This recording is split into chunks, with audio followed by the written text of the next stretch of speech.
guys, yeah, welcome back to my YouTube channel. So this is the part 3 of the series, which is exploring Canada. Is Canada still a land of opportunity? So today is going to be probably a much shorter video, but I would also be giving my very own opinion about things I've seen in Canada. So yeah, welcome to the WhistleBlower channel. This is the only channel where I think we do everything possible. I do everything possible to give you all the necessary information so that you will be able to make that move or migrate abroad, either for work, study, whatever reason that you have to want to migrate abroad. I try my best to give you all the information that is needed, where you can actually do all these things on your own without having to pay an agent. So let's dive into the matter of today. So speaking about the immigration policies of Canada. So right now, the government are kind of on their toes due to some crisis in the country right now. They are reshuffling a lot of things. Nothing is stable right now. Even those who are currently in the country, many people still don't know where they actually stand or what they are going to do next, because the government have been unstable, changing one law after the other and things like that. So is Canada still a land of opportunity? Well, to a very large extent, I think it's still, it's still 50-50. You have to consider the gains and what you tend to lose by moving to Canada. But then I'm going to tell you this. So if you actually want to come to Canada, it's better you make the research yourself. Don't pay anybody to do the research or sit down to somebody who claims to have done the research before. You need to go to the Canadian government website to actually see exactly what is going on. They also have a Twitter handle. I'm going to post the Twitter handle in the description link of this video, so you can follow them and also be up to date with all the information that has to do with migrating to Canada. Now, this is one thing I want you guys to know. Canada is just like, I don't know how many provinces do they have, probably about 7 provinces and 3 territories. So you see these 7 provinces and 3 territories is like 10 countries joined together. All of them joined together under one umbrella that is called Canada. So they have the federal government, then they have the provincial government or the territorial government. I don't know what they call theirs in the 3 territories that are in Canada, but for the provincial government and the federal government here, the federal government is led by the prime minister. So the thing is, all these provinces or territories, they run their own immigration programs differently. So what happens in one province like Nova Scotia may not happen in British Columbia in the Far East, may not happen in Saskatchewan in the prairies.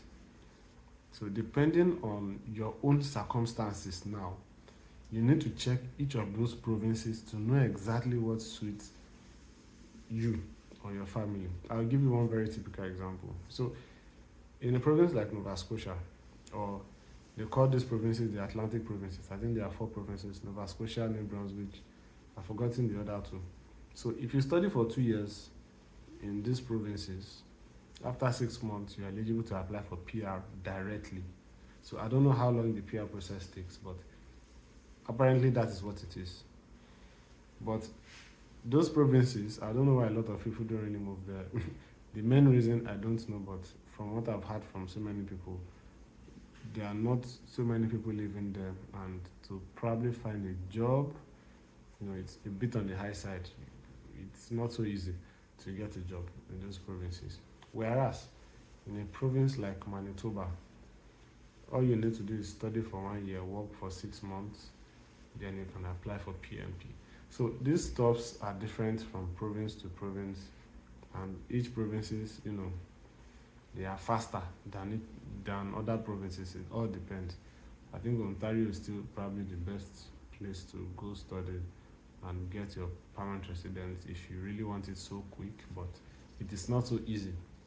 Those provinces where it is very easy to get PR or your PNP, they don't work things very fast. So each provinces, or how do I put it now, okay, like I said, the Atlantic provinces, they have their own. The prairies, which is Saskatchewan, Manitoba, I think Alberta is also a part of it. I'm not so sure. They also have their own peculiar immigration programs. So even the federal government in itself has its own different immigration programs and stuff like that. So these are things that you need to look out for. Go to the IRCC website, check all of the immigration pathways that they have, and see which one suits you best. So another very good example is in the express entry, where they have what's it called now? Category-based express entry. So it's not like the general express entry whereby everybody just applies with their credentials or whatsoever. So they have some category-based. There are some that are for healthcare workers. They have their own category. There are some that are French speakers. So if you are a French speaker, there is a separate category for you. So if you are, all this essential occupation, like those that are working in agricultural sector or transport sector, they have their own specific express entry. So these are things that you can tap into while applying, or when you want to apply, or when you want to make your decision to actually migrate to Canada. So I think that is all you need to know about the immigration policies in Canada. But another thing I wanted to understand is, for now, all these policies will continue to change until Canada is able to find its footing again. There are a lot of things that are shaking right now in this country. The economy is not as strong as it used to be. And I think I showed in one of my previous videos where the Canadian economy is already tanking. And what is actually holding the economy in place right now is grocery shopping, having to shop for food that everyone has to eat, our daily needs, like that, and the service industry. And that was why I mentioned jobs like welder, carpenters, those kind of jobs. They are the ones that are right now pushing the Canadian economy. So that is, if you have any of those kind of skills that is actually needed in the country, is also going to fast track how you can move down to Canada. So just have all of these things at the back of your mind. I know all this information I said now, it may be too much to take in. You can probably watch this video over and over again, or you get a note, write down what you feel you need, then make your research on it. So like I said, I'll be dropping a link, which is to the Twitter page of the Canadian Immigration, where you can be getting first-hand information yourself directly. Then probably I'll also drop a link to the immigration part of the IRCC website, where you can see all the immigration pathways to move to Canada. So that's going to be all on this video.